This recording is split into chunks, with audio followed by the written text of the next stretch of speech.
Welcome back to my channel. दोस्तों यहाँ पे आईटीआई कैंडिडेट के लिए एक और नई अपॉर्चुनिटी सामने आ रही है। ये अपॉर्चुनिटी निकली है राइट्स की ओर से।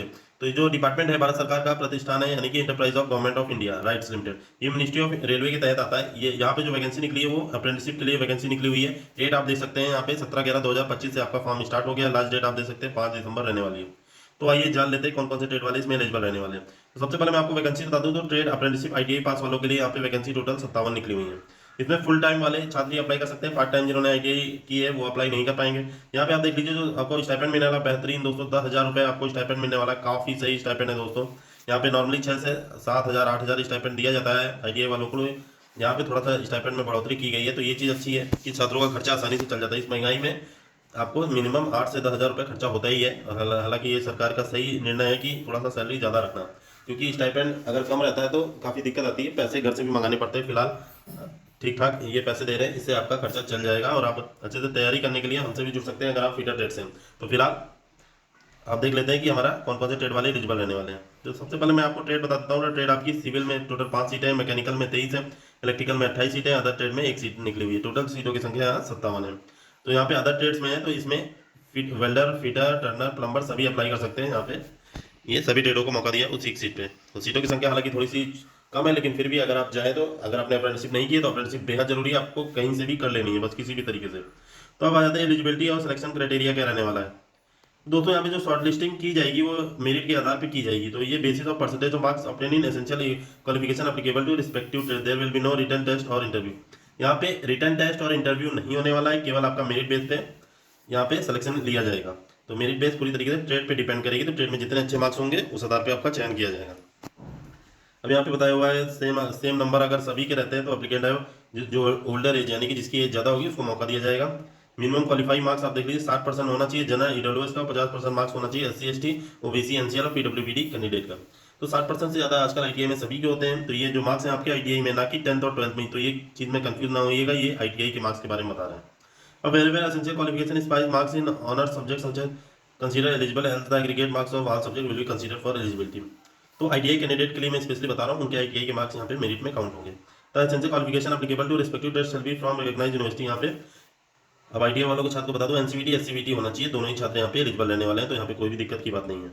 अब यहाँ पे इन्होंने बताया है not eligible for apply for apprenticeship following candidate. Cut off date यहाँ पे 17/11/2025 रखी गई। ये क्रूशल डेट है, इसके अकॉर्डिंग आपकी एज की काउंटिंग होगी। तो candidate awaiting result of essential qualification of the cut off date. तो ये जो यहाँ पे पॉइंट्स इन्होंने बताए हैं इसके आधार पे डेट की काउंटिंग की जाएगी।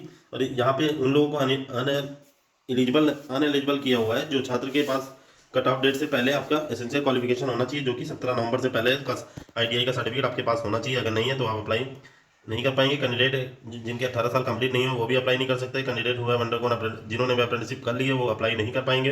कैंडिडेट हुआ अंडरगोन ट्रेनिंग और job experience for period of 1 year.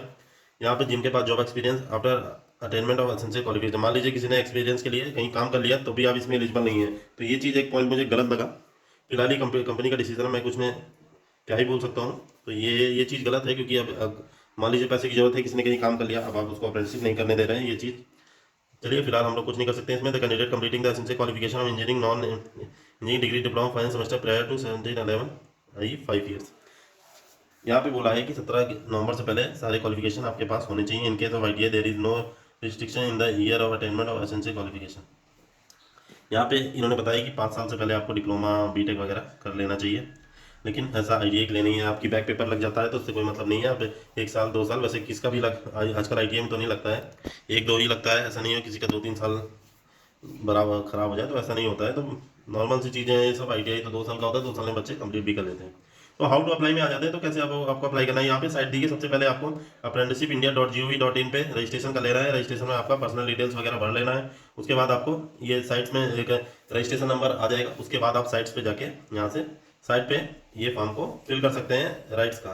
सबसे पहले आपको रजिस्ट्रेशन करना होगा, अपना पर्सनल डिटेल वगैरह सब डाल के, उसके बाद ही आप इनकी साइट पे फॉर्म को फिल कर सकते हैं। After applying on the respective nap portal, ये वही चीज़ इन्होंने यहाँ भी बताया। जब आप अप्लाई कर लेंगे तो यहाँ पे apprenticeship-right.com यहाँ से जाके आप फॉर्म को फिल कर सकते हैं। एप्लीकेशन फॉर्म खुल जाएगा आपका, जिसमें आपको क्वालिफिकेशन एसेंशियल क्वालिफिकेशन 10+ आईटीआई का मार्कशीट सर्टिफिकेट परसेंटेज सीजीपीए जिसमें भी उसको मेंशन कर देना है। डेट ऑफ बर्थ आपको लिख देना है, जो आपके आधार कार्ड ड्राइविंग लाइसेंस जिसमें भी जितने डॉक्यूमेंट्स हैं सभी में सेम होनी चाहिए, वही डेट पुट करेंगे। आइडेंटिटी कार्ड जैसे Aadhaar card driving licence voter ID का आपको यूज़ करना होगा।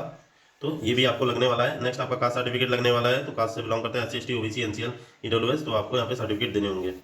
For candidate belong to OBC NCL category के हैं तो इनके पास ये सर्टिफिकेट 17/11/2024 से पहले का होना चाहिए। ऐसे ही लेटेस्ट सर्टिफिकेट EWS का मांगा गया है। तो वही सारी सेम चीज़ें यहाँ पे सिलेक्शन के बारे में बताया हुआ है, कैसे कैसे फॉर्म को फिल करना है। ईमेल के द्वारा आपको सूचित कर दिया जाएगा कि आपका इसमें शॉर्टलिस्ट किया गया कि नहीं किया गया। वही चीज़ें बता रहे हैं। ईमेल और फोन नंबर दोस्तों ध्यान से वही दीजिएगा जो आप परमानेंटली यूज़ कर रहे हैं। बाकी कोई भी डाउट है कमेंट करके पूछ सकते हैं। फिलहाल मैंने आपको वीडियो में जितनी महत्वपूर्ण जानकारी देनी थी सब भी दे दी है। फिर भी अगर कोई जानकारी आपको समझ में नहीं आती या फिर नहीं मिली है तो आप कमेंट करके पूछ सकते हैं। फिलहाल वीडियो में बने रहने के लिए बहुत बहुत धन्यवाद। अगर आप यहाँ तक आ गए हैं तो इसका मतलब वीडियो आपको पसंद आ रही है, तो वीडियो को एक लाइक और चैनल को सब्सक्राइब कर लीजिएगा और उन लोगों में भी शेयर कर दीजिए जो आपकी तरह ITI से तैयारी करें। स्पेशली अगर आप फिटर ट्रेड से हैं तो आप चैनल से जुड़ सकते हैं। चैनल पर भरपूर मात्रा में वीडियोस पड़े हुए हैं। इसरो DRDO पुराने पेपरों को यहाँ पे मैंने सॉल्व किया हुआ, आप जाके वहाँ से देख सकते हैं।